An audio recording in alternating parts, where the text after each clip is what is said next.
how's it going, Josh? Pretty good, buddy. That's good. A little warm. It's alright. So we're roughing it out here. I'm glad the proprietor likes us. Yeah, I know. Ask me what questions. So where do you work? Where do I work? I work at Albert Tire in York. I drive truck. I deliver tires. Alright. To the millions. So like, how would you? What's like your basic daily life? Like, what do you do? You get. Well, Monday through Friday, I get up at 4 o'clock in the morning every day and drive to work, grab my truck, drive 2 hours northeast, deliver tires, put in 10, 12-hour days most of the day, drive 2 hours back, drop off my truck, go home, usually relax, eat dinner. By 9 o'clock, my ass is in bed. Unless we have band practice. Then right after band practice, I'm in bed. How'd you get into playing drums? How did I get to play drums? That'd be my pops. He played drums the whole way through school, high school, marching band. He played in bands for, God, I couldn't tell you how long. And then I was probably like 8 or 9. I wanted my first drum set.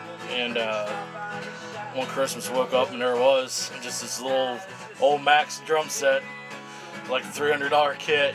So, like the next day, I got like 8 guys from my school that think they can play instruments. We all had like 8-person band practice one day at my house. Everybody, it didn't matter what you were playing. We had triangles and everything in the band. And how did you get into Stonewall? Like how did you meet these young men here? I was in a pop punk band for a while and just wasn't working out. Things, just people had different opinions about shit, and I was just like, you know what? I'm tired of like playing pop punk, hardcore. The scene's the same shit over and over. Every band starting to sound the same, and like. I've always been like a fan of like indie, folk, kind of bluegrass style music, stuff like that, and just happened to be on Craigslist and came across these guys and they were looking for a drummer. I didn't really say what kind of style they were. They were just looking for a drummer, and so I'm not sure who I called. I think it was either Josh or Luke, and he was like, "Yeah, we're still looking for a drummer," and so I drove to Columbia one day and came downstairs in the fucking, the jail cell to jam out, and, just first time jamming, we just fucking it was like magic, man, just like hit it off like I didn't know none of the songs, nothing like that. I mean, not like the songs were like super like complicated to begin with, but it's just, for somebody not hearing them, just come in and, I played like, I fucking been playing them for years. I don't know, we just always, since we all know them so well, we always expect people to be like, yeah. And like when we clicked like that, then it was cool. Yeah, it was sweet. I remember playing the same thing, and it was really cool. And remember that? Yeah. First time I played the same thing, and that was the. Yeah, I just remember like, shit. I wonder if they like my drumming, and like I got a phone call back, and like, like a job. Yeah, do you want to like be in their band? I'm like, hell yeah, because I couldn't stop like thinking about it. I was like having so much fun afterwards. It's been fun, but it's been a whirlwind, man. I don't know what you guys say. How do you what would you say some of your hobbies are outside of the band? Oh man, there's so much. Damn it, and you let it out. Well, probably besides fishing, that's probably my top favorite. Besides playing drums, I hunt. Typical, hunt, fish. Play drums, fish, and hunt. Yeah. Just, I don't know, whatever. I'm not too much of like, I like to go on trips. Just like, simple American, I guess.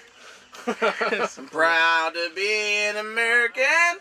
Well, at least I know I can drink this. Yep. He explained it all. But yeah, that's basically about that. So how many times have you gone ghost hunting? Like, how many times have I gone? Oh my god. Too many? Yeah, probably since at least we got our license and stuff like that until we can drive here. That does feel good though. I don't know, a bunch. I couldn't even tell you how many times. Yeah, that feels really good. Like I was enjoying that way too much. I love my back scratched. So when's the first time you came to Gettysburg? Oh, Yeah, right. That's a tough one. that's a loaded question. The Battle of 1863. Sorry, I'm blowing up your video. I'm not even sure, dude. Probably Hey, Luke. Oh, I'm sorry, maybe man. 15, 16 maybe. 16. Yeah, like, you know, a lot of our older friends brought us up here when they could drive, and once we able to drive, we came up ourselves. Basically. Yeah, I mean, it's a lot closer for you guys. Yeah. I love it up here. I just love the history and stuff like that, you know, especially, you know, coming from, you know, my heritage, you know, from Georgia and stuff like that. Just, I love it. Oh, yeah. So, yep, that's basically about it for that. I'm not shitting you either, man.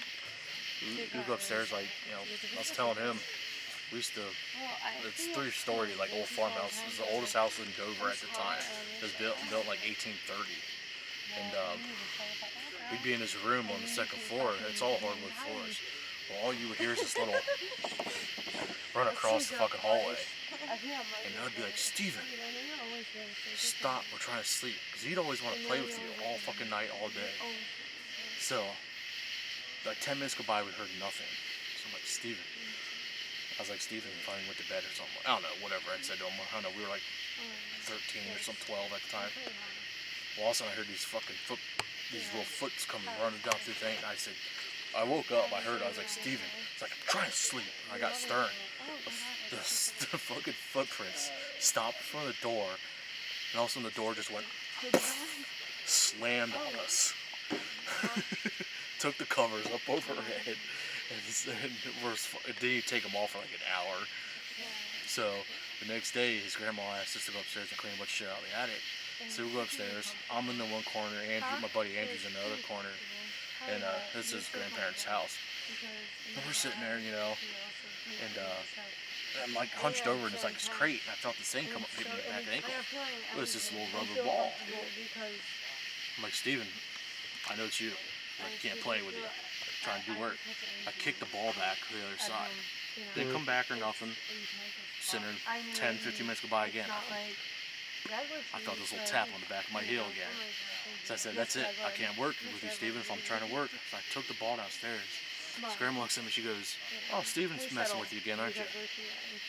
I'm like, what? She goes, oh, that's the ball that I always have to take away from him because I can't do any work upstairs. I was like, what?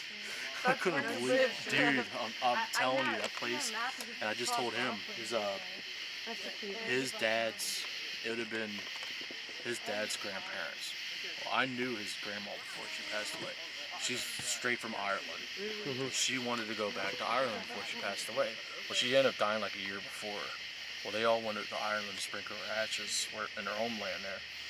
Well, they're in some pub in the middle of Ireland.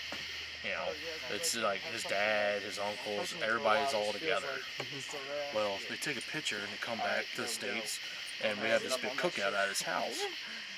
And so I'm like, you know, Drew, which is Andrew's dad, gets the pictures out. He's going through them, you know, talking, smiling. He gets about to the 10th photo, and he just freezes. I look at him like, Drew, what's wrong with you, man? And he didn't say nothing. I'm like, Drew, what's wrong with you? And he still didn't say nothing. I said, Andrew, what's wrong with your freaking dad, man? And well, he called Sharon, which is his wife. Well, she came and looked at the picture, and her fucking jaw just drops. So I get up, I'm like, Drew, what is going on, man? He's like, you're freaking me out. He hands me and Andrew the picture. He's like, look at this picture and tell me what you see in it. So we're looking at it like, you know, just like whatever 5x5 or whatever, the normal pictures you develop. So we're looking and looking. All of a sudden I see Andrew just start like tearing up. I'm like, dude, what the hell are you crying for? And then he points to the back of the picture between his dad and his uncle, and his fucking grandma is standing there, plain view. And if you don't believe me, you can go to the house today and up on the mantle frame in a fucking frame is that picture still today. You can see Grandma plain as day. And the scary thing is that you know she wasn't there because she was dead a year beforehand. I could give you his number now, and you could call him, and he'll tell you. No. That's no joke. No joke. Red orange. And that's one thing I don't do is lie about the paranormal stuff. I've seen too much, done too much. I take that shit very serious. To me personally, I feel like I have a sixth sense about that kind of shit. I'm very like, God damn it. what do you want to call it? Some people have like a higher tolerance for like different energies and shit. Like you can feel like different things. But like, I don't know, I feel like when it comes to that, like, you know, I can feel like if I know something's gonna happen, I feel like the air get real static. You know what I'm saying? Like when you're like behind like I know like electrical boards and shit, you know, how energy feels like a little staticky. Like I was gonna say, you can touch something, somebody and was zap. a bitch. That's what I feel like, and almost every time that I get that weird feeling, where I feel like the energy gets real thick and musty, it's just like almost something happens. You know those towers that we saw going through the battlefield? We were standing there, just like this, middle of summertime. It was probably even hotter yet. You know what that did to me in that And bar? we're talking, I got a little mag light. Shh. I got like a little mag light. I'm like holding like this talking. And also my buddy Tim was standing like right here beside me. And also I'm talking there. All of a sudden you could just see my breath just go. And the temperature dropped like down 30 fucking degrees. He took his phone out and it was 50 while we were standing. I'm like, whoa, what the fuck? So it got real cold. All of a sudden, man, all of a sudden we just smelled this stinking ass stink. I'm like, what the fuck is that? Well, it smelled like rotten eggs. Well, the more I thought about it, the South wore a lot of cotton shit, and when it got wet and stinky, it smelled like rotten eggs. It's a true fact, you can look it up. Well, I started smelling that shit. I was like, oof, real bad. So I'm like looking around my flashlight. Well, from here to about that little tree there, I happen to see this little tombstone about this big sitting there all by itself. It was like Ohio unit, like 22 or something cavalry. I'm like, oh, that's cool. I come back, and it's still like cold, but like if you stepped outside of it, man, it was fucking hot still. So I stood back inside of it. I'm like, what the hell is this? Well, out of nowhere, man, I just got this whiff. Yeah, it's all about the fruit. And both of us don't smoke either. My buddies Tim don't smoke either. And it was like grease. I'm like, what? Who's? I'm like looking around thinking, okay, maybe there's somebody here smoking a pipe. Nobody. It's like 1:30, 2 o'clock in the morning. And I'm like, it smelled good actually, you know what I'm saying? I'm not gonna lie, it smelled good. I'm like, man, do you smell? He said, yeah. Well, like 2 or 3 minutes go by, and then we can still smell the pipe, you know, you can still see your breath through the thing, but it's in the middle of summertime, it's like 85 fucking degrees out at night. You know, we were standing there sweating, it was that fucking humid. But in this one area, it was like 56 fucking degrees, you can see your breath. Well, I was like, Tim, you want to leave? I looked at my buddy Tim, and with the straightest face, dude, he was like, I'm like, I love the skin Tim, what's wrong? And he just points, and right beside me, dude, it was like this like misty fucking like silhouette of a figure. I'm not gonna say a person. It was more like a misty, foggy mist just hovering beside me. About that time, I took the fuck off, and this dude, man, that's with me, he's played soccer all his life, very fit. Before he could even say anything, I was already fucking a football field down the road, and he couldn't even catch me. I was running that fucking fast. It's not that it scared me, it startled me. Like, I look over, and like, you know, it was so thick you couldn't even see through it. You know, it wasn't just like, you know, a mist like coming through. It was like a thick ass fog. At that time, man, I took a fuck off on that street. He's like, slow the hell down. He couldn't catch me, dude. I can't run that fucking fast. Not anymore. He couldn't even catch me, dude. I mean, I was gone. I was like that fucking, what's that track star, that Monty Ball, whatever the hell it's named. And that's when I started, like, you know, really getting into, like, ghost hunting and, like, shit like that. Like, I always felt like there was, I don't want to, because I'm not really, like, a church person. Like, I'm not a big believer in, like, the whole God and, like, Jesus stuff. Like, I am to a point, but, like, I do believe that once you die, you come back, you know, somehow. You know, I can't sit there and say, oh, yeah, you go to, like, this magical place called heaven. If that's the case, then, you know, why is all these spirits still here? That, like, this, my dad's neighbor, he's, like, really big Christian. Everything's all about Jesus, you know. He said, he told me, he's like, one time, he's like, well, people that go to heaven are good people that have never done nothing bad, and stuff like that, you know. He's like, the spirits that you're seeing, you know, like your loved ones are actually demons, making you think that it's like, say your grandma or something like that, they're mimicking her to get you in, to get you fucking, like, thinking like, oh man, I've been talking to my grandma, you know, she's in the spirit world, when it's actually not. Well, the guy my dad inherited the house from, old guy, never married, no kids, served as a World War II vet, lived a great life. And I asked him, like, well, he never done nothing his wrong entire life. So he's sitting there telling me, if he shows up here as a spirit or whatever, he's a demon? And he didn't say a fucking word. I'm like, so you're full of shit. You know, I think when you die, you come back to Earth. I mean, you know, there's just so many people who can, like, agree on, you know, God and, you know, heaven. But I don't know, I've seen too much to sit there and think that you go to this, like, magical being in the sky and live as an angel. I mean, you know, I believe in, like, guardian angels and shit like that too, but I've seen too many, like, ghosts or spirit things sit there and be like, okay, well, you know, people all over the world see them. So, you know, how many, you know, millions of ghosts people see a year? Like, well, who goes to heaven? Who says, you know, who gets to stay as a ghost? You know what I'm saying? It's like, I don't know. It's hard to believe. You know, it's like, you know, people see that shit every day, you know. But so you're telling me all these millions of people all over the world that have seen ghosts, all those millions of ghosts, didn't get a chance to go to heaven, they're all demons? Like, come on, no, fuck that shit.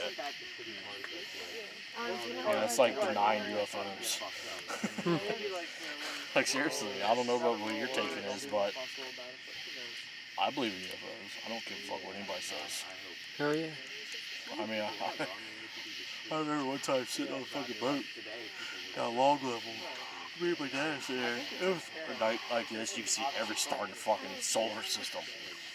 Well, the planes would come in to fly into Harrisburg all night. Well, this one plane came in, or whatever it was just like this real fucking big orange ball flying in the sky. When it went, like, I mean, it was moving pretty good lit across.